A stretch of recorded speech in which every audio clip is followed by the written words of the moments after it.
Chères spectatrices, chers spectateurs, au nom de l'Académie des Alévis, nous vous saluons avec amour et respect. Bienvenue à notre programme spécial du mois de Hızır. Nous accueillons aujourd'hui le docteur Zeynep Oktay, qui est maîtresse de conférence à l'université de Boğaziçi à Istanbul. Est-ce que vous voulez vous présenter? Bonjour. Euh, Merci. Et permettez-moi de commencer par vous remercier, ainsi que la Lévi Académie pour cette opportunité. Je suis francophone, comme vous voyez, mais excusez-moi pour mes erreurs parce que ça fait beaucoup de mois que je n'ai pas parlé français. J'ai étudié la littérature comparée aux États-Unis avant de faire un master sur la littérature classique turque à l'université de Boğaziçi où j'enseigne. Euh, et après, je suis allée à Paris et j'ai travaillé avec Mohamed Ali Amir Moazi à l'École pratique des hautes études où j'ai travaillé sur les textes, la littérature des Abdal, euh, dont je vais parler aujourd'hui, des derviches, qui sont très liés avec l'alévisme, à l'histoire des Alévis et des Bektaşi, et notamment sur Kaygısız Abdal. Et et aussi pour des nouvelles, ma thèse va apparaître j'espère cette année chez Bril. Et euh, pour ceux qui veulent suivre mes recherches, vous pouvez trouver tous mes articles sur mon site d'Academia. Mais aussi, cette année, dans quelques mois, il y aura mes articles collectifs vont paraître chez Alpha en traduction turque. D'accord. Donc, vous pouvez aussi lire. J'espère que vous aurez l'opportunité de lire l'ensemble de mes publications euh, cette année. Eh ben, Est-ce que je peux commencer ou je vous redonne la parole? non, non, on peut commencer. En tout cas, on attend avec impatience de suivre déjà votre thèse que moi j'avais lue en anglais et de pouvoir la lire également. Et puis vos travaux que vous avez aussi, les publications que vous faites en anglais et en turc. Je pense que c'est très important. En tout cas, merci beaucoup d'avoir accepté cette invitation. Et on a déjà collaboré ensemble, hein. Vous vous rappelez, on avait parlé de la littérature Kerbela dans la littérature alevi, mais en langue turque. Et aujourd'hui, on va parler essentiellement en français. Et notre sujet, donc, c'est l'alévisme et l'islam, une lecture critique de la poésie alévi. Et on vous écoute. Merci. Donc, intervention d'aujourd'hui proposera un aperçu de l'alévisme et de ses relations avec l'islam à destination d'un public non spécialiste. C'est un mélange de certaines parties de mes articles dans un ensemble cohérent pour ceux qui ne connaissent pas l'alévisme et aussi pour ceux qui ne connaissent pas les sources historiques de l'alévisme et sa relation historique avec l'islam. Dans la Turquie moderne, l'alévisme est à la fois une confession religieuse et une identité sociale pour environ 10 à 30% de la population. J'utilise le terme alévi pour désigner l'alévisme en Anatolie et dans les Balkans, en étant conscient de la pluralité historique occultée par l'utilisation d'un seul terme moderne. Depuis le début du XXe siècle, le terme Alevi est utilisé comme un terme général englobant les communautés socio-religieuses historiquement appelées Kızılbaş. Le terme Kızılbaş provient du chef rouge des tribus turkmènes qui suivaient les Safavides, abandonnés pour ses connotations péjoratives. Ces communautés se trouvent principalement en Anatolie, en Thrace et dans une moindre mesure en Bulgarie et en Albanie. Plusieurs pays d'Europe occidentale comptent également d'importantes populations alévis en raison des migrations depuis les années 1960. Parmi les groupes de derviches errants actifs dans l'Anatolie de la fin du Moyen Âge, les plus importants pour notre contexte sont les Abdal et les Bektashi. Ces groupes de derviches ont ensuite fusionné pour former l'ordre soufi ottoman Bektashi à partir du XVIe siècle. Lorsque l'ordre Bektashi a été aboli dans la Turquie moderne en raison de l'interdiction des ordres soufis en 1925, son centre s'est déplacé vers l'Albanie, où les Bektashi représentent 20% de la population musulmane.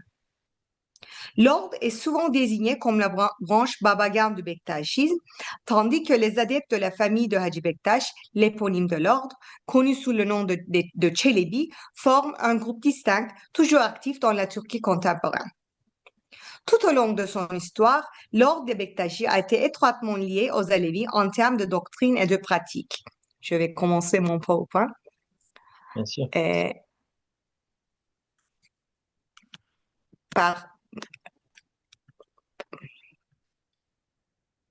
Pardon, oui. Bien que principalement orale, la tradition alevi possède d'importantes sources textuelles qui n'ont attiré l'attention des chercheurs que récemment. Le corpus Alevi Bektashi prémoderne, qui s'étend du XIVe siècle au début du XXe, peut être défini comme la littérature produite par les Kızılbaş, les Bektashi, ainsi que par des groupes de derviches apparentés tels que les Abdal de Rum, Anatolie, les calenderi, etc. Une grande partie de ce corpus est constituée de poésie mystique, appelée nefes ou deish, souvent composée en quatrains, avec une métrique syllabique. Ces poèmes sont chantés lors de la cérémonie du djem, rite central tant pour le bektaşisme que pour l'alevisme.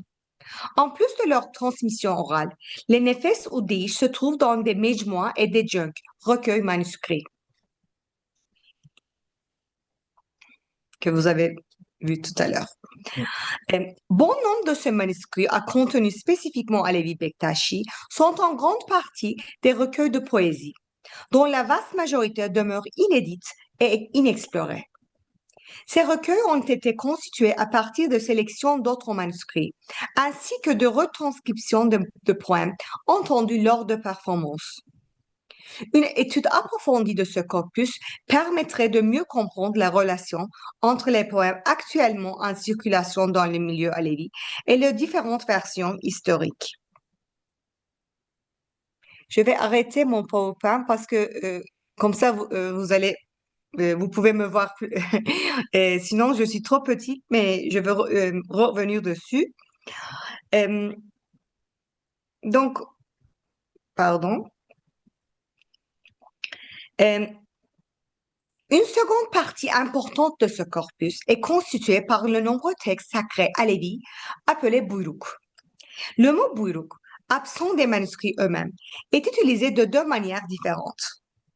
La première désigne les œuvres dans lesquelles les fondements de l'alévisme, ainsi que certains enseignements soufis, sont transmis au moyen de citations coraniques et de nombreux récits sur le prophète Mohammed et Ali ibn Abi Talib.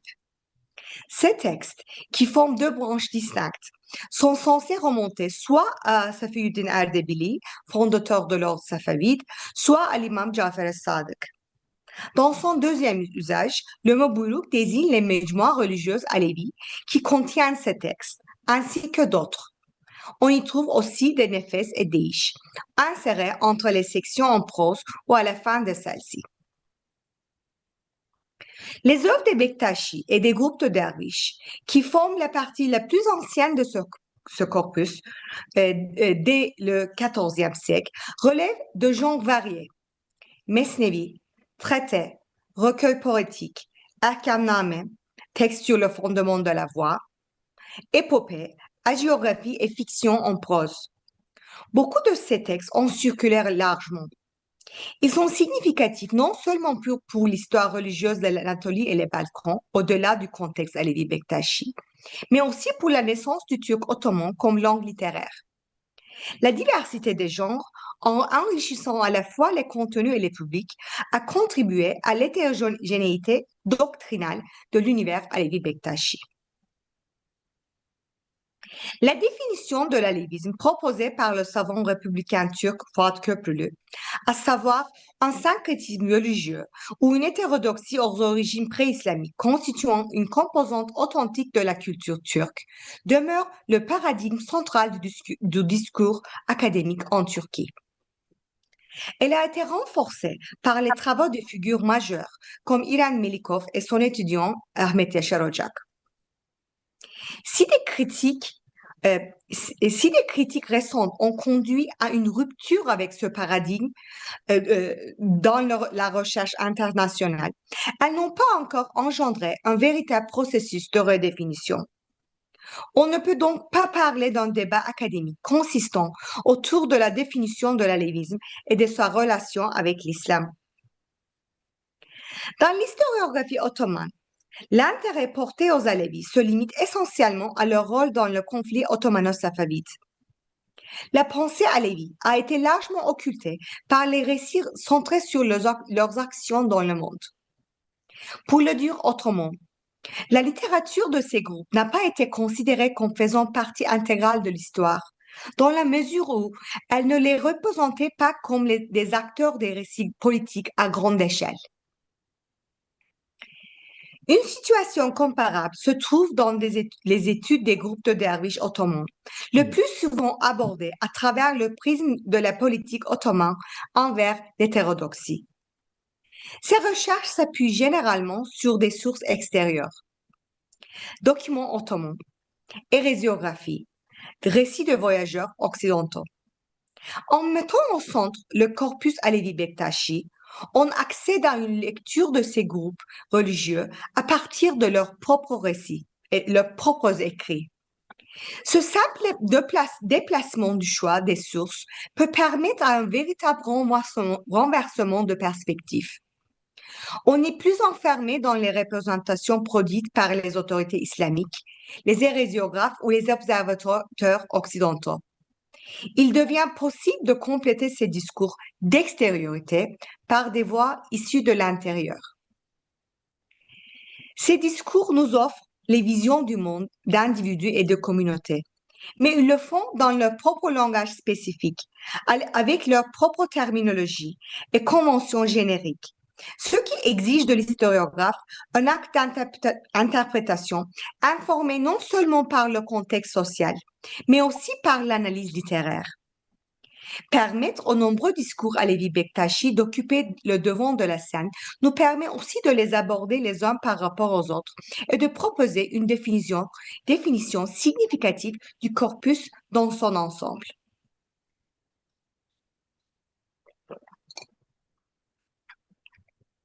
Dans sa conceptualisation de l'islam, Talal Assad propose le concept de tradition discursive. Il définit la tradition discursive islamique comme une tradition de discours musulman qui s'adresse aux conceptions du passé et du futur islamique, en référence à une pratique islamique particulière dans le présent. Une définition similaire peut être donnée pour la tradition discursive Alevi Bektashi, qui se conçoit souvent comme remontant dans le temps mythique au pacte prééternel mentionné dans le Coran, le 672e verset de la sourate Al-Araf, et dans le temps historique aux événements de Karbala. La persécution dans le présent et le celui dans le futur sont compris par rapport à ces deux axes temporels. À cet égard, savoir si un poème est d'origine Bektashi, Abdal ou Kızılbaş, peut ne pas avoir autant de signification pour son lecteur prémoderne que pour le chercheur moderne, tant que le poème peut participer à la tradition discursive et en tirer un sens. Bien que précieuse, la notion d'islam comme tradition discursive formulée par Assad comporte certains aspects problématiques en raison de son accent inégal sur l'orthodoxie. Selon Assad, et je cite, une tradition consiste essentiellement en des discours qui cherchent à instruire les praticiens sur la forme et le but correct d'une pratique donnée, qui, justement parce qu'elle est établie, a une histoire. Malgré ces critiques envers les chercheurs précédents pour avoir mis l'accent sur l'orthopraxie plutôt que sur l'orthodoxie, le rituel plutôt que le discours, la propre définition d'Assad du discours se concentre entièrement sur l'instruction relative aux pratiques, ainsi que sur la, je cite, raison et l'argument, dans le but de convaincre quelqu'un d'exécuter volontairement une pratique traditionnelle. Pour Essat, je continue à citer, l'orthodoxie est essentielle à toutes les traditions islamiques et partout où les musulmans ont le pouvoir de réguler, de maintenir, d'exiger et d'ajuster les pratiques correctes ou de remplacer les mauvaises se trouve le domaine de l'orthodoxie. L'écueil de l'argument d'Assad est illustré dans notre contexte par le fait que nous sommes confrontés à une tradition discursive, celle du milieu Alevi Bektashi, dont le but principal n'a pas été l'établissement de l'orthodoxie.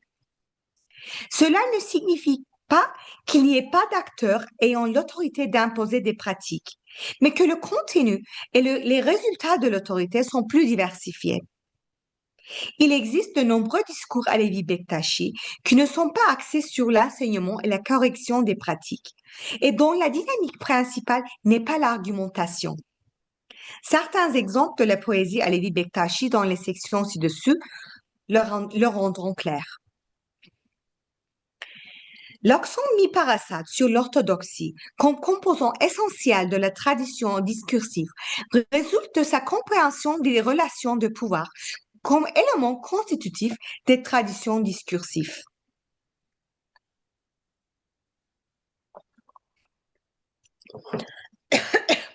Toutefois, il limite ce pouvoir à ce que nous pourrions décrire comme un pouvoir de prescrire et d'interdire. Dans son ouvrage What is Islam, Shahab Ahmed critique les notions d'islam et de tradition discursive de Tall-Assad de manière similaire. Ahmed désigne les discours possédant ce type de pouvoir comme discours prescriptifs. Il affirme que les discours islamiques ne peuvent être réduits à ce type de discours et propose un deuxième type, qu'il nomme discours exploratoire. Il définit ce second type comme un discours qui repose non pas sur une autorité prescriptive, mais sur une autorité exploratoire qu'il définit comme, je cite, une licence pour explorer par soi-même. Il affirme en outre que ce type d'autorité était central dans les domaines tels que la philosophie, le soufisme, l'art, la poésie, la musique, etc. Malgré sa grande valeur pour diversifier notre compréhension des formes de pouvoir dans le monde islamique pré-moderne, le concept de discours exploratoire de Shahab Ahmed imagine un monde islamique sunnite et lettré. À cet égard, le silence relatif d'Ahmed sur le culte des saints dans le monde sunnite, ainsi que sur l'imama, est particulièrement révélateur. Un exemple générique majeur des discours sur le culte des saints dans les milieux de littérature restreinte ou d'illettrisme est la géographie, un genre qui contient souvent des récits oraux mis par écrit ultérieurement. Il semble en effet probable que le récit hagiographique ait constitué le discours islamique principal dans les milieux illettrés jusqu'à l'époque moderne. On peut dire que la walaya, amitié de Dieu, sainteté, velayet, constitue un champ discursif majeur dans la tradition discursive Alevi Bektashi, articulant des influences à la fois chiites et soufis. Le culte de Ali ibn Abi Talib, des 12 imams, de Haji Bektash et d'autres saints du panthéon Alevi Bektashi, dont certains portent les noms de sièges cérémoniels postes de la salle où se déroule la cérémonie du djem, occupent une place essentielle tant dans le rituel que dans la croyance.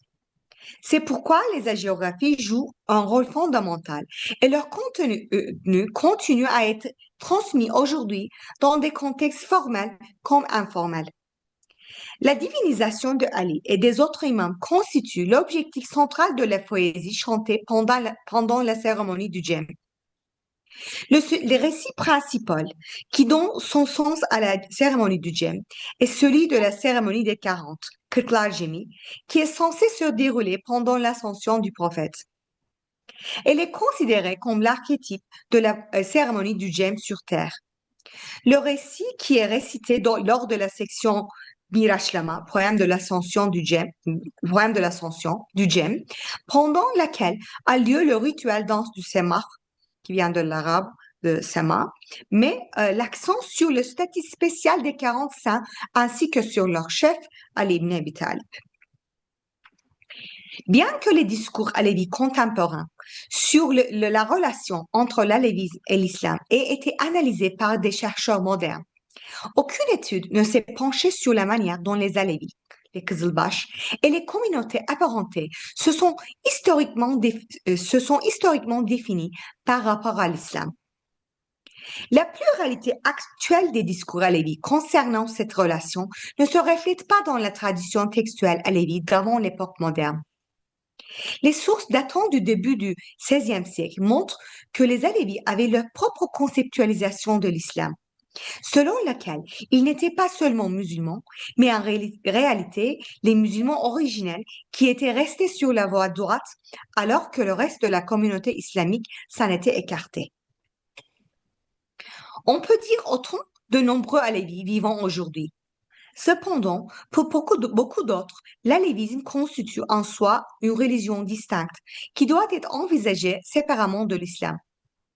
Une déclinaison de la première perspective parmi les intellectuels alévis est l'idée selon laquelle l'alévisme constitue un groupe relevant de la batinière, ésotérisme, entendu comme englobant l'ensemble des groupes islamiques qui accordent la primauté au sens intérieur. En conséquence de cette perception, la plupart de ces alévis croient que la formation de l'alévisme est contemporaine à l'émergence de l'islam.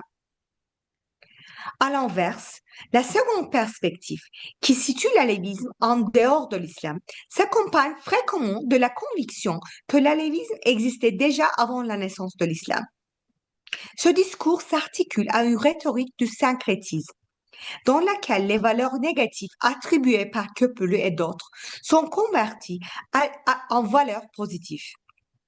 Inspiré de l'anthropologue française Melikov et perpétué par de nombreuses publications populaires d'intellectuels alévis, ce discours soutient que l'alévisme est la religion originelle, selon la posture nationaliste de l'auteur, de l'Anatolie ou de l'Asie centrale ou encore de la Mésopotamie, et qu'il remonterait à un millénaire en arrière, tout en pouvant être situé à l'intérieur de diverses traditions religieuses. Situer l'alévisme en dehors de l'islam est le plus souvent lié à une assimilation de l'islam à l'islam sunnite, ainsi qu'à la nécessité de se démarquer de ce dernier, lequel évoque à la fois les persécutions historiques subies par les alévis et plus récemment l'islamisme fondamentaliste. À ces positions s'ajoute également l'attitude non religieuse de certains alévis, qui assimilent l'alévisme à une identité ethnique et culturelle. Popularisée dans les années 1960 et 1970 avec la diffusion du mouvement de gauche, cette posture demeure vivace depuis l'émergence du mouvement alévi dans les années 1980 et 90.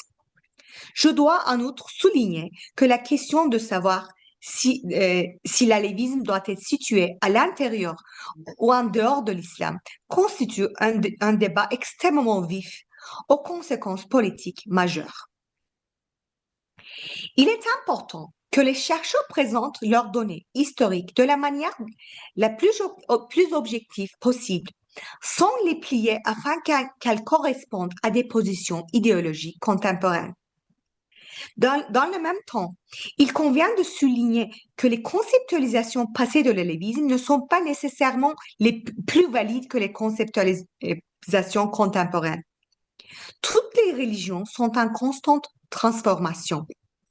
Cependant, c'est précisément la capacité de l'alévisme à maintenir ensemble dans une grande diversité qui le rend unique et précieux dans l'histoire des religions du monde. Selon la perspective des alévis prémodernes, les alévis sont les vrais musulmans, ceux qui ont répondu oui à la question « Ne suis-je pas votre Seigneur ?» dans le pacte prééternel mentionné dans le Coran, que j'ai mentionné tout à l'heure. De ce fait, ils sont et ont toujours été unis à Dieu. Comme il est fréquemment répété dans la poésie alévi Bektashi, ils sont le Güruh Naci, la communauté sauvée.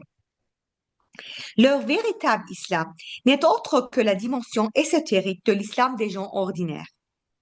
L'un des textes sacrés de l'alévisme, intitulé les Risale-i Şeyh Safi, et appartenant au groupe de textes appelé Buyruk, situe les Kızılbaş dans la communauté islamique selon le hadith de la division, hadith al-Tefrika.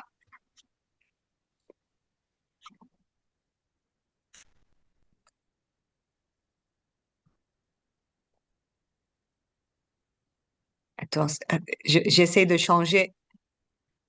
D'accord. Oui. Et voilà, vous pouvez voir maintenant. Le gnostique comprend ce secret. Bon, je vais lire en turc d'abord, en turc ancien. Bu sırrı Arif anlar ve dahi Resulullah buyurur ki benim ümmetim 73 fırkadır. Hemen bir fırkası cennetliktir. Ol güruhun ağacıdırlar. Le gnostique comprend ce secret. Et le messager de Dieu dit, ma communauté compte 73 sectes, dont une seule entrera au paradis. C'est la communauté sauvée. Ainsi, dans l'un de ses principaux documents écrits, la communauté Kızılbaş se situe explicitement au sein de la Ummah et le fait d'une manière fondamentalement islamique.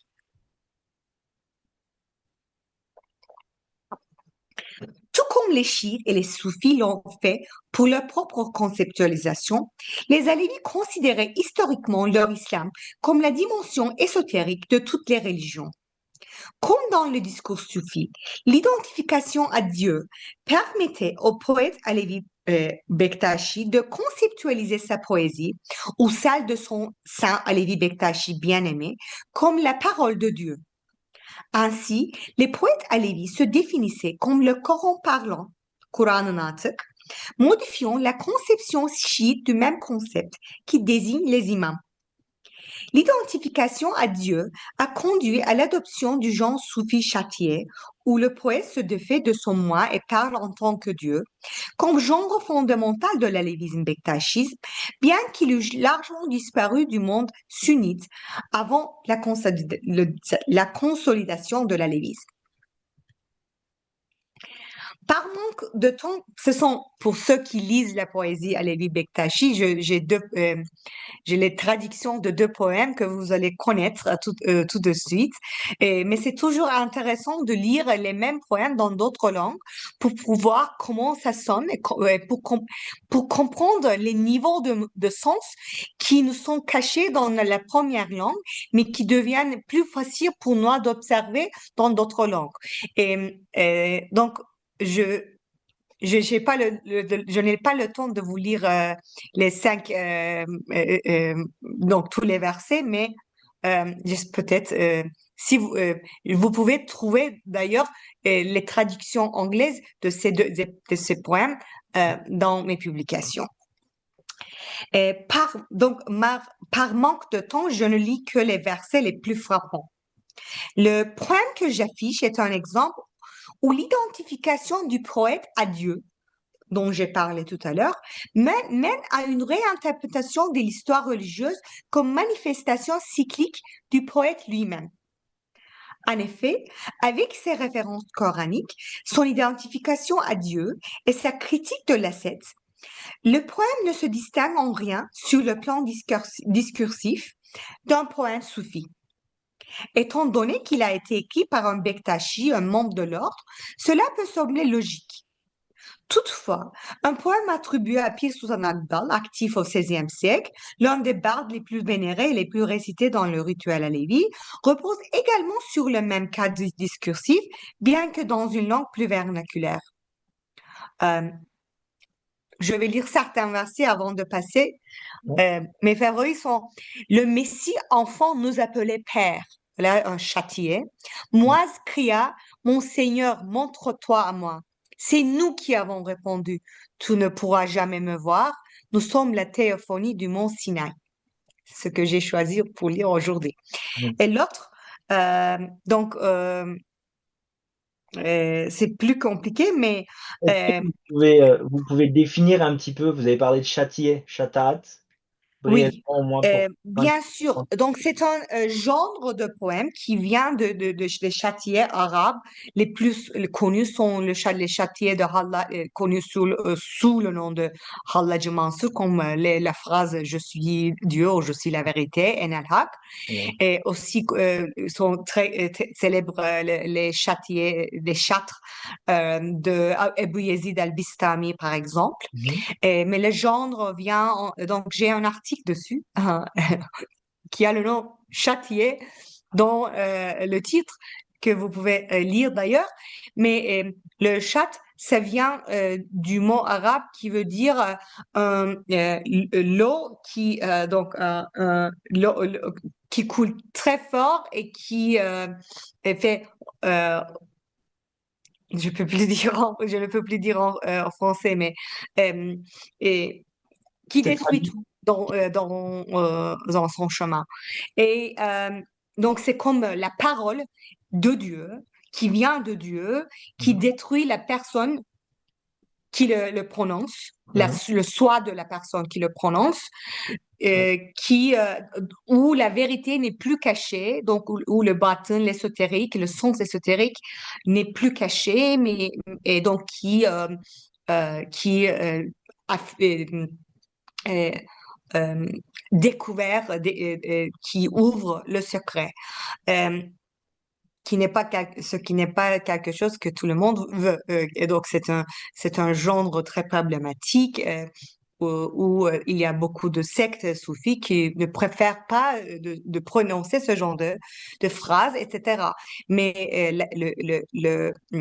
le genre a sa propre vie dans la littérature turque depuis le temps depuis Yunus Emre Mhm. au 13e siècle, d'ailleurs, euh, qui a commencé à utiliser ce genre Mhm. dans la littérature et les Bektashi qui d'abord, d'ailleurs, ont été les premiers à mettre par écrit la poésie de Yunus Emre, ont adopté ce genre et c'est devenu, après ça, le genre est devenu un genre Alevi Bektashi intégral, mais ça existe aussi en dehors de la domaine Alevi Bektashi, dans d'autres sectes soufis.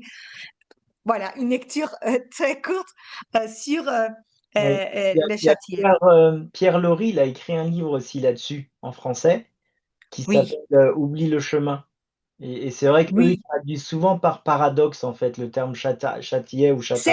c'est vrai. Et j'ai utilisé dans ma thèse, dans mon article, j'ai utilisé le terme paradoxe.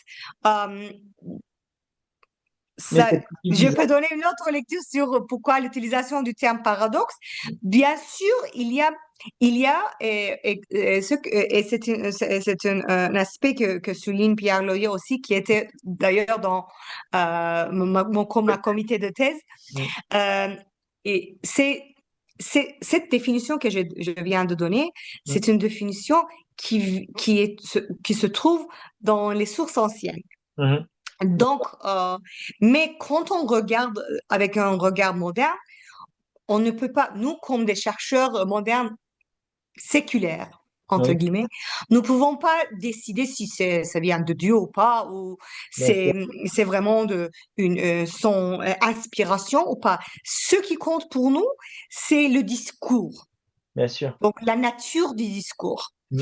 Et et ce que dit Pierre Laury, c'est euh, l'autre aspect de la définition de la châtier, ce n'est pas l'effet produit sur le prononceur, mais c'est l'effet produit sur l'écouteur. Donc, ce qui se passe euh, pour ceux qui entendent ces mots et ces phrases, et la transformation de soi qui est envisagée pour ceux qui écoutent. Et le choc, donc l'effet psychologique qui vient de la nature paradoxale de ces prononciations. Mm. Donc, de la nature hors euh, de l'intellect. D'accord. Parce que ce sont des prononciations qu'on ne peut pas comprendre avec l'intellect, mais euh, qu'on peut vivre en soi, qu'on peut expérimenter en soi sans comprendre. Et voilà, ça c'était un châtier tardif, mais c'est un genre qui existe toujours. Euh, le déiche de Pir Sultan n'est pas ici, n'est pas un châtier. D'ailleurs, mais les, moi, j'ai fait cette partie, ce partie de la présentation, j'avais fait à l'Université de l'Aix-Marseille dans un cours de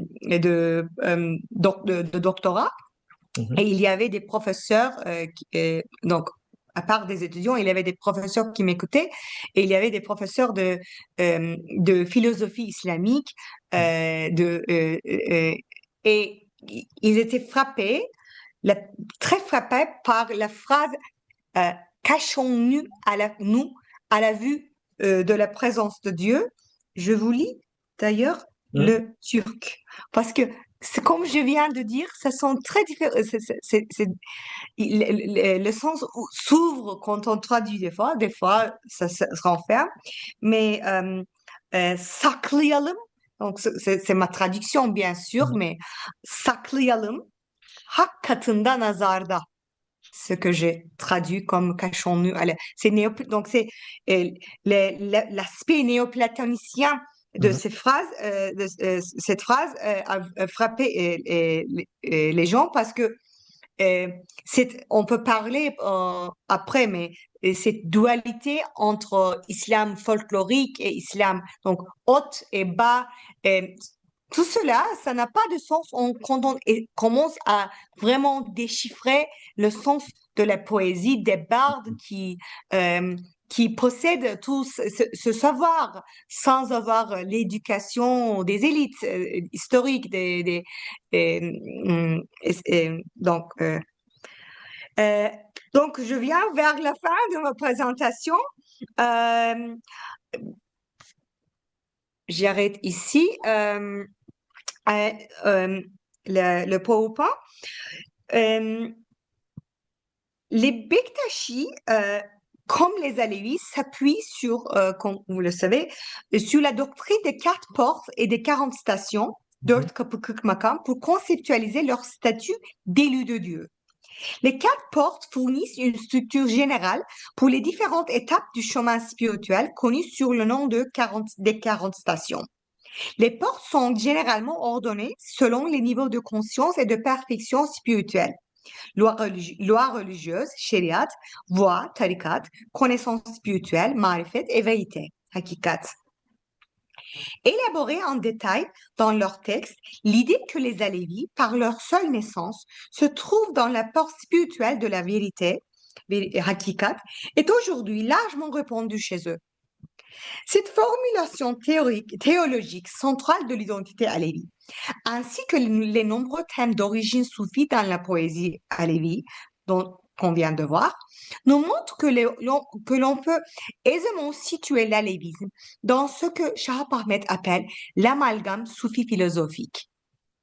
Cependant, la formulation alévi de la doctrine des 4 portes révèle également une différence majeure avec le soufisme et donc avec le bektachisme des Babagans. La hiérarchie spirituelle soufie est abolie au profit de notre type de hiérarchie. La perfection spirituelle n'est plus le fruit d'un effort personnel. Les Alévis sont un peuple unique parmi les musulmans, qui est resté dans l'état de perfection depuis le pacte prééternel. Cette perspective, combinée à la prédominance du Teberra, la dissociation des ennemis de la famille du prophète, dans la poésie alévi, rapproche l'alévisme des divisions existentielles rigides du schisme ancien, où l'on croit que l'humanité avait été divisée lors de la création entre l'armée de l'intellect, les croyants fidèles des imams, et l'armée de l'ignorance, les infidèles. Une perspective similaire est avancée par Rıza Yıldırım, qui affirme que pour les Alevis, je cite, l'histoire est une bataille cosmique centrée sur l'Ahl al-Bayt. Cette bataille cosmique a commencé lorsque Satan refusa de se prosterner devant Adam, entraînant ainsi la création de deux camps. Le cas, pour conclure, le cas présent démontre l'importance des traditions islamiques comme l'alévisme pour parler de l'islam de manière significative. Ces traditions, donc l'histoire de l'alévisme, est important aussi pour l'histoire de l'islam en général, pour comprendre pour la propre définition de l'islam, pour ses frontières et pour ce qui l'unit. Ces traditions, comme celle des Ehli les Alaouites, des Druzes, etc., ont été largement négligées par les études islamiques, malgré le grand nombre d'adhérents pour certaines d'entre elles. Alors que nous abandonnons les modèles centro-périphériques et orthodoxie-hétérodoxie dans notre compréhension des religions, nous avons un besoin urgent de nouvelles perspectives théoriques fondées sur une historiographie qui ne privilégie pas les élites historiques urbaines, masculines, lettrées et orthodoxes. Merci de m'avoir écouté. Euh, donc, Merci à vous pour cette présentation. Vraiment, c'était très, très intéressant. J'ai peut-être quelques questions, si vous le permettez. bien sûr. Déjà, peut-être ce qu'on comprend en fait de votre présentation et de vos études en réalité, c'est que il y a une espèce de fake news, une fausse vérité qui est avancée depuis très longtemps, selon laquelle en fait les Alévis n'auraient pas de source écrite. D'accord? Et là, vous nous avez prouvé par vos travaux en réalité que si les Alévis, ils ont quand même beaucoup de sources écrites. Vous avez parlé des Djenk, des Mejmoua, les Buyrouk, les divans de différents bardes, des troubadours, etc. Donc là-dessus, est-ce que vous pouvez bien nous confirmer ça? Et la deuxième chose, est-ce que justement, on ne minimise pas la tradition orale alors que cette tradition a peut-être autant de valeur que la tradition écrite? Merci, merci. Ce sont des questions très importantes. Et nous sommes depuis la naissance de l'alévisme comme domaine de recherche académique. Mhm. Il y a eu toujours un aspect idéologique. Et bien sûr, c'est les écritures, les recherches le livre de Marcus Dressler qui nous montre cette généalogie qui vient, pas seulement de Peuple bleu, mais qui vient avant des missionnaires qui, avaient une compréhension des Alévis comme rural, oral, etc. Et il y a un aspect de vérité, bien sûr, que euh, l'alévisme en son totalité est une tradition principalement orale et qui continue à être transmis dans cette manière-là. Mais on voit en même temps on voit d'abord que l'existence des sources écrites ne se ne ne euh, ne, ne diminue pas la valeur des sources orales et l'existence des sources orales ne diminue pas la valeur des sources écrites. Euh, les- la raison euh, donc cette question idéologique de des chercheurs qui ont toujours une comparaison avec le monde sunnite dans la tête, ça n'a pas beaucoup de sens euh, qu'on a, qu'on qu'on- qu'on- qu'on approche la lévisme. Parce que euh, bien que les sources prémodernes d'ailleurs, pas seulement de la lévisme, mais de l'islam en général, de toutes sortes de l'histoire ottomane, etc. Ces sources manuscrites, même quand on avait des sources écrites, on les lisait oralement devant un public. Bien sûr. On ne lisait pas soi-même dans son lit Ah, dans une manière moderne. La lecture, c'était une performance orale. Parce qu'il y avait un seul livre dans la communauté, ou bien il y avait un seul livre dans la loge, etc. Donc, cette dualité, écrit et oral, ça n'a pas beaucoup de sens Ah, quand on approche l'après-modernité. D'abord, c'est important. Deuxièmement, la dualité dont j'ai parlé à la fin de mon exposé entre élite et folklorique. Cette dualité, c'est aussi une dualité idéologique qui vient du paradigme de Köprülü. Parce que, et ça nous empêche de comprendre la philosophie et la pensée qui se trouvent dans les chants des bardes. Parce que si on pense que bon, la philosophie, c'est seulement des traités écrits par des oulémas, etc., bon, on ne peut pas dire que les chants contiennent de la pensée. Mais comme nous avons vu tout à l'heure, une seule phrase, cachons-nous, c'était quoi? Cachons-nous à la vue de la présence de Dieu. oui. C'est toute une tradition islamique qui s'exprime à travers un seul verset Mhm. et que on ne peut pas comprendre ce verset sans avoir tout ce contexte historique. Ça veut Oui. dire que euh, euh,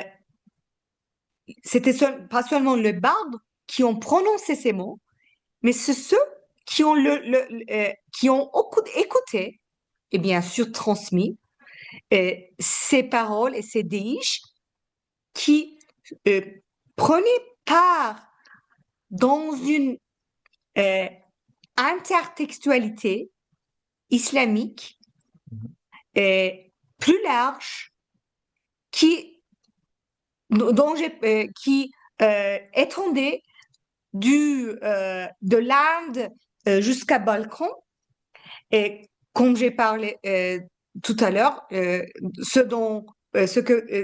ce qui explique et ce que nom Shahab Ahmed comme Sufi Philosophical Amalgam, donc l'amalgame soufi philosophique.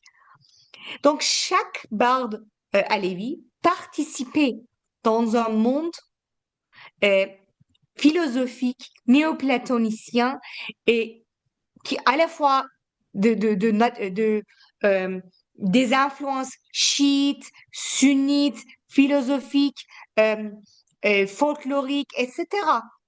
Euh, j'ai trop parlé, mais je veux aussi ajouter, ce n'était pas dans votre question, mais euh, de là, je veux venir à cette idée de syncrétisme, parce que quand on parle de cet mélange, il faut, il faut aussi souligner que le mot syncrétisme, pourquoi ne pas l'utiliser? Pourquoi il faut abandonner cette terminologie de phrase? Il faut abandonner d'abord le syncrétisme, il faut aussi abandonner le terme de l'hétérodoxie. Le syncrétisme, d'abord, bien sûr, il y a d'autres chercheurs qui ont expliqué cela, donc ça peut être une répétition pour certains d'entre vous, mais je veux toujours répéter cela parce que euh, Non. euh, euh, ce n'est jamais assez. Nous sommes toujours en plein milieu de ce discours de syncrétisme. Bien sûr. D'abord, toute religion est syncrétique. Absolument. Euh, et si on accepte cela, on, d'un point de vue de chercheur, d'un point de vue séculaire de l'académicien. Sinon, ce que je crois, c'est la réalité. Et ce que vous croyez, c'est le syncrétique. C'est toujours comme ça. Donc, si vous êtes chrétien, l'islam est syncrétique. Si vous êtes sunnite, le schisme est syncrétique. Si vous êtes, etc. Euh, donc, euh, ça ne signifie pas quelque chose à propos ça n'a pas de sens après un certain point. donc, l'utilisation du terme syncrétique pour certaines religions ou certaines croyances et ne pas l'utiliser pour les autres, c'est une position idéologique et, et politique. Donc, même si on, on essaie euh, de utiliser ce terme avec des connotations positives, on répète ces discours politiques sans volonté. Oui, Euh, Deuxièmement, pour le terme hétérodoxie, ça c'est plus compliqué parce que nous n'avons pas, d'abord, c'est un terme qui vient de la théologie chrétienne. Ce oui. n'est pas un terme qui existe dans l'islam. Mm.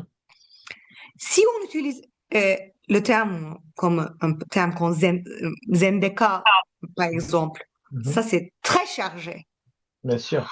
euh, et on ne peut plus utiliser. Euh, mais donc on a cette idée que bon, on peut pas utiliser les termes islamiques sunnites, donc on utilise des termes occidentaux qui sont moins chargés. Mais les termes occidentaux d'abord aussi relèvent de cette idée de euh, centre-périphérie. Et donc, j'ai parlé aujourd'hui des travaux de Assad. Ouais. Dans cette manière, c'est lui qui a vraiment très bien expliqué cela.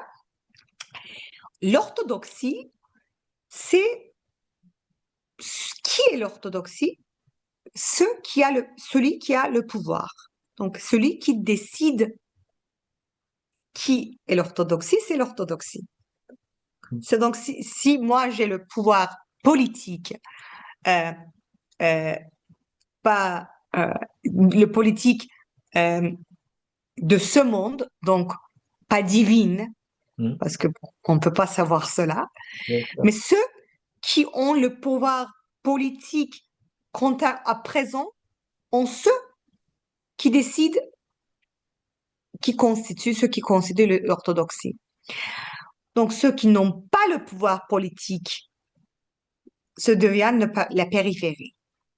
Ce qui veut dire que mon utilisation de ce terme, comme le terme syncrétisme, ne désigne pas quelque chose à propos de la foi, mais ça désigne la relation de cette foi avec d'autres foi.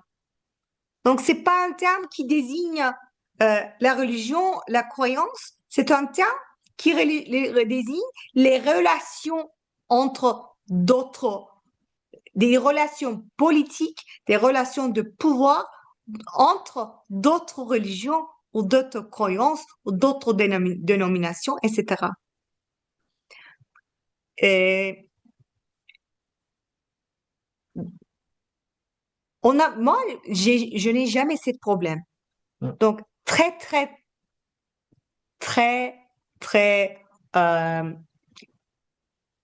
euh, euh, très peu, je veux dire. Parce que si on essaye d'expliquer une croyance de l'intérieur, comme je viens de dire, Mhm.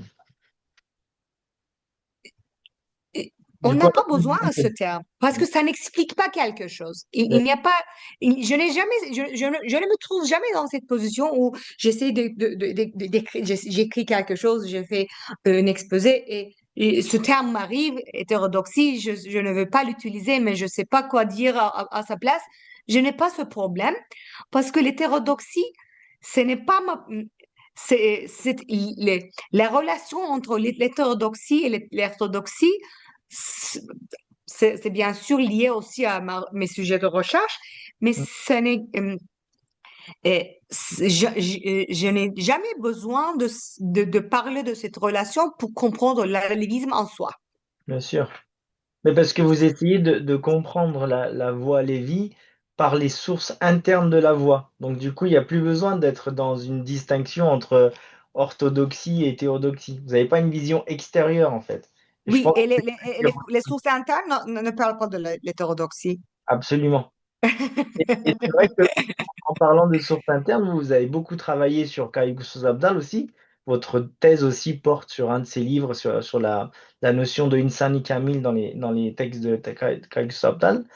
Euh, et dans ces textes-là, c'est vrai que vous l'avez dit un petit peu hein, dans votre présentation, mais on retrouve toujours la notion de Hak Mohamed Ali, des 12 imams, de l'Ahl Bayt, Tevella Tebera, toutes ces notions, on les retrouve et je crois que vous avez retrouvé aussi un recueil qui est encore plus ancien que celui d'Abdurrahman Güzel et où il y a beaucoup plus de poèmes qui vont dans ce sens-là, si je ne me trompe pas.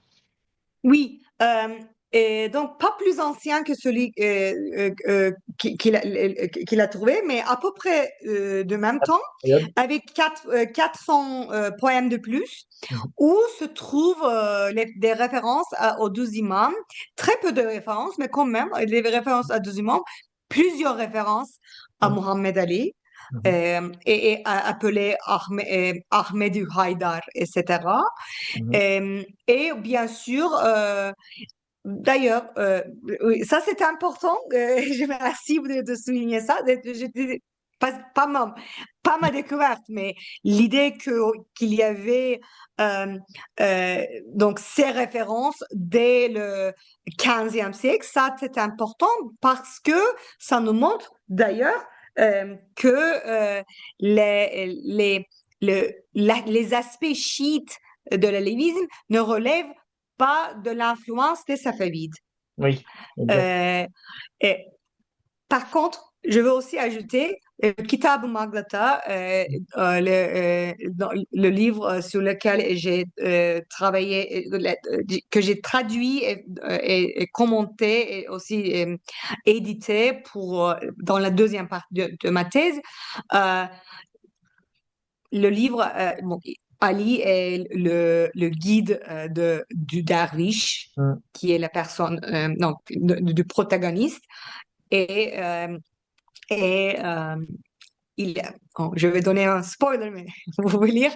Et à la fin du livre, le derviche arrive dans un banquet, dans la présence de Dieu, où Dieu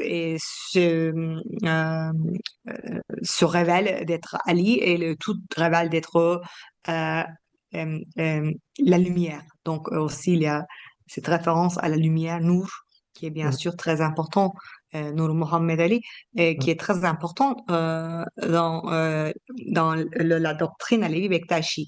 Euh, Ça, j'ai fait cela pour ma thèse, mais Abdurrahman Güzel avait déjà euh, édité ce livre. bien sûr. C'était pas de très bonne qualité, mais il avait publié. Oui, oui, bien Et sûr. il avait mis il a écrit un préface qui dit que c'est un livre sunnite. Mhm, Ce que je veux dire, c'est que euh, donc ce livre existait, ce livre a été déjà découvert. On savait que Aïbou Zabda avait et Abdal Moussa, son maître, vivait dans le 15e siècle avant les Safavides. Donc cette découverte de, ta- de, de, de l'histoire, de la chronologie, c'était en plein vue, je veux dire. Mais ça nous remonte à notre discussion de la position idéologique, etc. mhm, bien sûr. Et ça, c'est bien sûr, c'est un exemple euh, très fort et on pense on peut pas, on ne peut plus faire comme ça, ou bien sûr, quand c'est un chercheur à lui qui bien sûr ne fera pas ça, mais il y a toujours des positions, pas toujours, mais il y a très souvent des positions idéologiques, soit à travers la relation soit à propos de la relation avec l'islam dont j'ai parlé, et il y a donc et le regard euh, sur l'histoire, le regard envers les sources change l'interprétation des sources, même si euh, les choses paraissent très évidentes.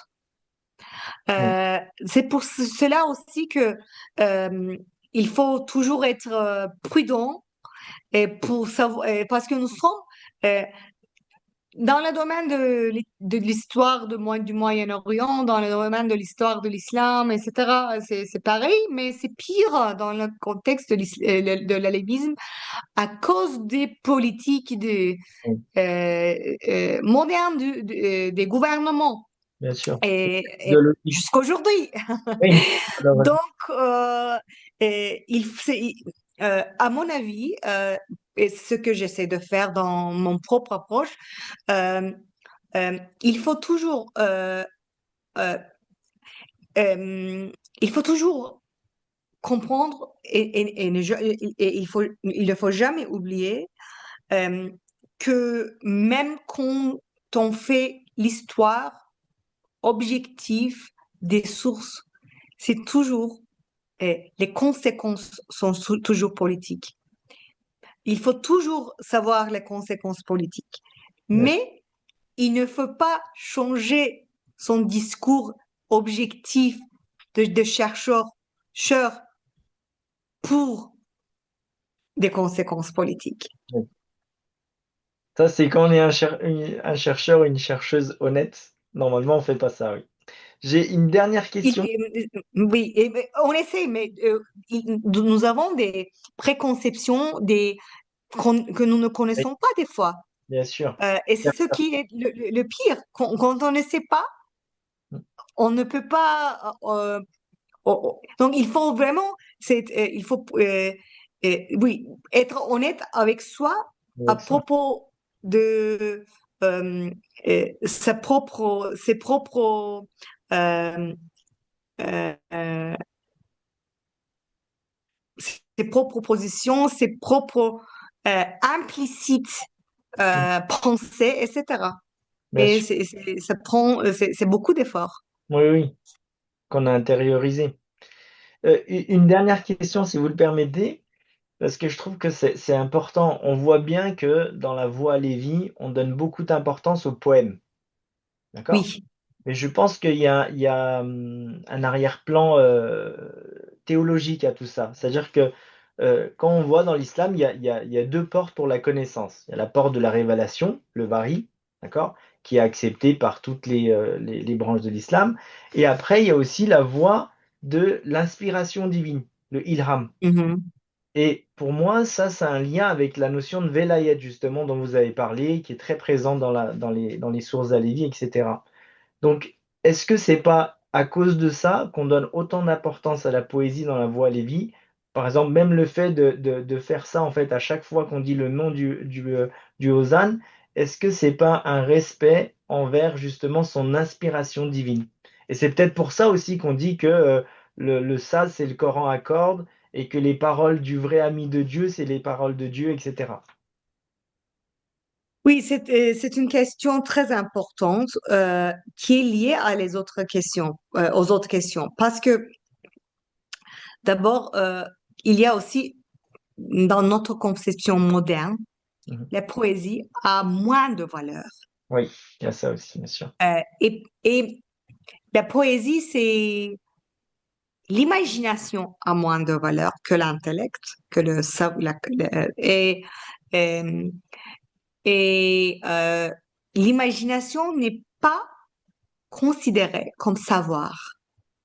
Le savoir, on obtient le savoir par ses cinq sens, par son expérience physique, matérielle. Bien sûr. Donc, pour revenir à ce que je viens de dire, à nos pensées implicites, Mhm. nous habitons dans un paradigme moderne. Donc, il y a eu une rupture paradigmatique Mhm. avec le monde prémoderne. Et ça, cette rupture, ce qui est très intéressant à propos de la lévisme, c'est que cette rupture, ça vient, ça fait moins de 50 ans que ça nous est arrivé, Oui. et nous avons cette rupture devant nous Mhm. par rapport aux autres, au monde sunnite où peut-être c'est devenu, ou d'autres religions euh, où la rupture est contemporaine avec la modernisation et que la colonisation. Euh, cette rupture, avant cette rupture, la poésie dans le monde soufi et dans le monde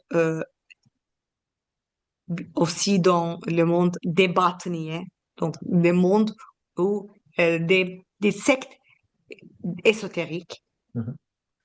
euh, était le mode primaire d'obtenir le savoir. Oui. Et ça, on liait cela au Coran. Parce que, à l'idée que si le monde, d'abord, dans ce paradis, le, le, le, le centre, l'idée centrale de ce paradis Mhm. est la dualité entre l'apparent et le caché. Bien sûr. Donc, tout a Tout à euh, fait. oui, et deux facettes, et apparent et caché. Donc, le type de parole qui comprend ces deux aspects, qui peut euh, euh, cacher et qui peut être apparent et caché en même temps, qui peut contenir l'ambiguïté, donc double sens, plusieurs niveaux de sens, comme plusieurs niveaux de réalité, Mm. c'était la poésie. Donc ça, cette centralité de la poésie, ce n'est pas seulement dans le monde Bektashi ou Lévi, ou dans le monde folklorique, ou des bardes, etc. Donc en plein et donc, monde urbain dans le cours ottoman, etc. C'était pareil. Mm. Ou des Safavides, ou des... euh, mm, mm, donc, euh, C'est peut-être le jusqu'au XXe siècle. c'est peut-être leur Mais moyen. ce qui est... Donc, cette idée, donc, il y a cet aspect. L'autre, à revenir à votre question, euh, ça venait du courant, de l'ambiguïté du courant, de courant et de son euh, euh, de l'expérience du courant comme caché et apparent et Mhm. euh, à double sens, etc. C'est lié, ça. Et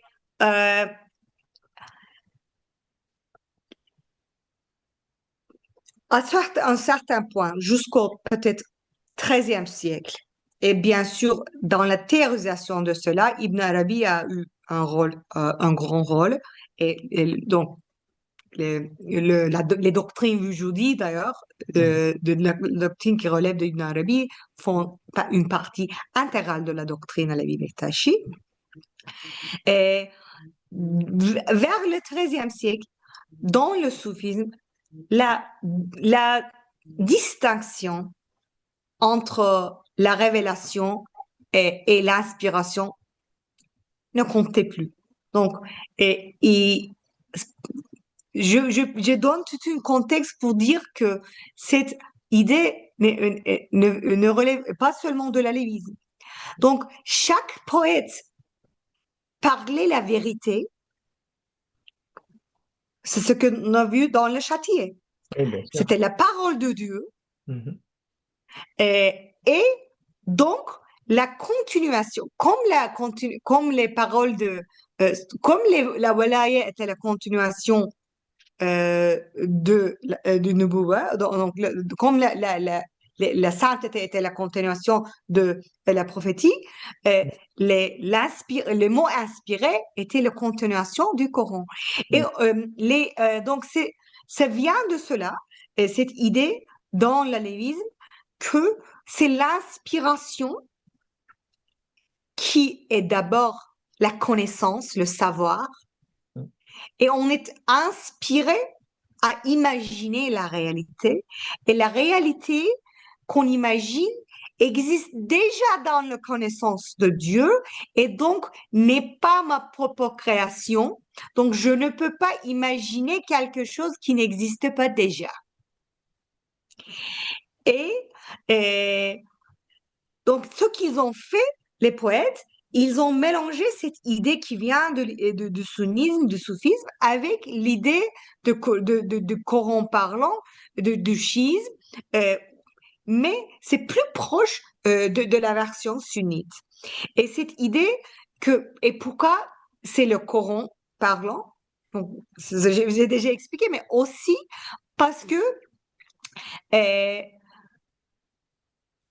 c'est la barde qui est le Coran parlant.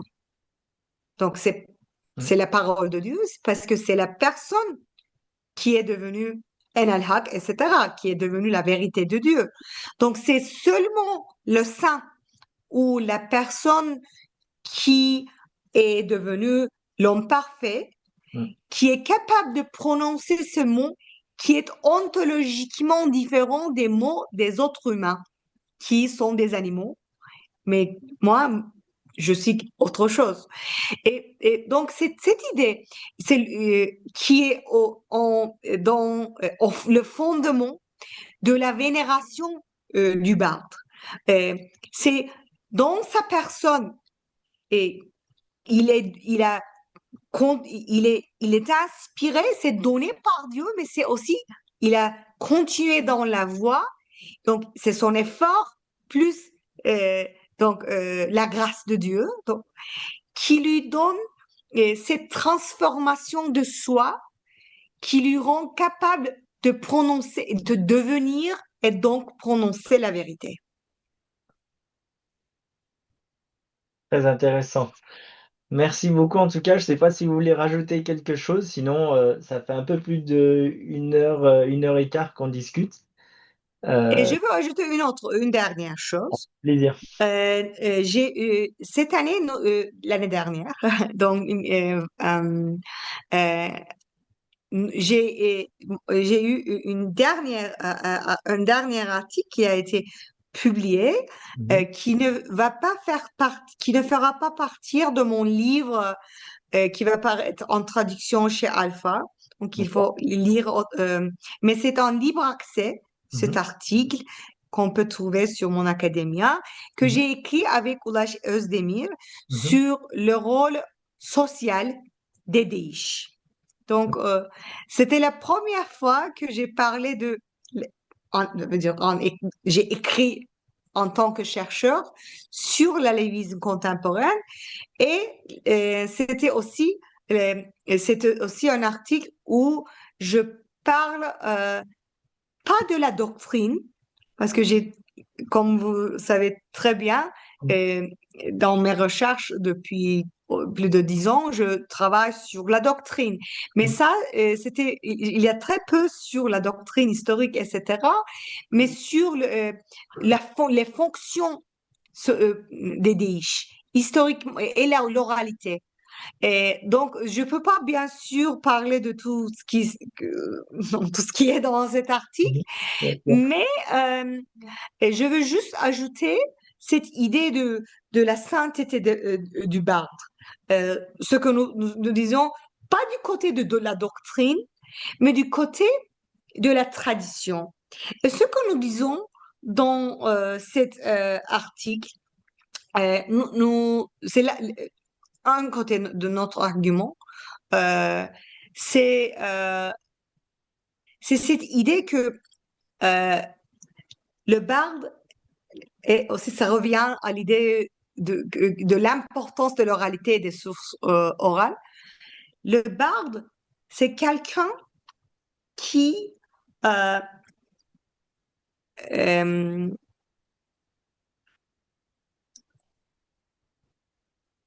garde, transforme et transmet mais la tradition.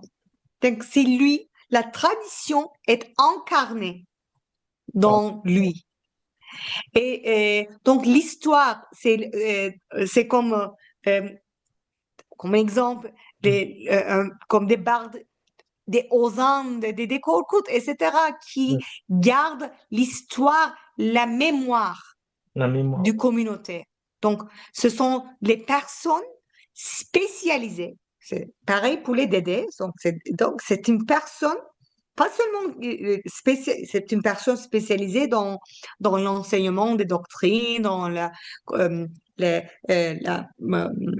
euh, les rituels, etc. Mm. Mais c'est aussi une personne qui garde, C'est transforme et transmet mm. la mémoire. On peut dire que c'est Et une source à la Lévis. mémoire du passé et du présent, qui donne sens aux mémoires. Et cette transmission de mémoire, c'est le sujet, c'est le sujet de notre article. Comment une mémoire est donc une identité. Mhm. Le mémoire, et quand je parle du mémoire, je ne parle pas du mémoire seulement des rituels ou bien des mots ou euh, des chants, etc. La Mais je connaissance. parle des mémoires de la connaissance et mémoires des émotions, donc Bien sûr. des émotions collectives. Donc une mémoire pas seulement intellectuelle, mais une mémoire qui existe dans le corps, Mhm. incarnée, comme nous avons parlé, euh, une mémoire affective, Oui, en tant que intellectuel, etc. Donc, cette mémoire est incarnée dans la personne du barde et dans toutes ces personnes, et pas seulement dans les personnes spécialisées, mais dans toutes ces personnes qui gardent des déiches dans leur mémoire, qui leur performent en tant que professionnels ou pas, et ou bien les écoutent en soi-même, en public, etc. Toutes ces personnes qui font partie, pas seulement les bardes inspirés, mais toutes les personnes qui font partie dans cette transmission de Deish, de la poésie, gardent, euh, et transforment et mettent euh, la mémoire de la lévisme qui est incarnée dans cette poésie. absolument.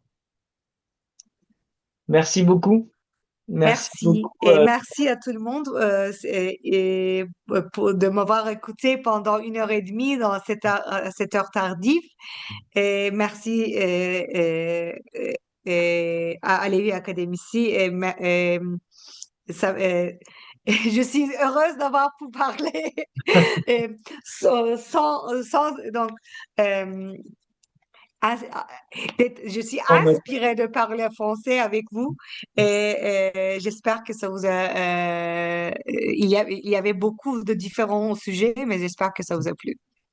merci beaucoup. En tout cas, je vous remercie aussi au nom de Alevi Academici pour avoir accepté notre invitation et pour avoir permis de pouvoir transmettre justement un peu vos travaux en français cette fois-ci, parce qu'on avait déjà réalisé des mois bêtes en turc, mais cette fois-ci en français. Je pense que c'est très très important. Et je remercie également les spectatrices et les spectateurs de nous avoir écoutés jusqu'au bout. J'espère que ça a été très instructif pour eux, mais je pense que ça l'a été. Et nous sommes au mois de Khizr, donc que Hak accepte toutes les intentions et les jeûnes de tous ceux qui ont jeûné pour Khizr, et que la lumière de Hak Mohamed Ali nous guide dans ce monde, et que la lumière de Khizr illumine nos cœurs ainsi que nos demeures. Et nous vous saluons tous encore une fois avec amour et respect.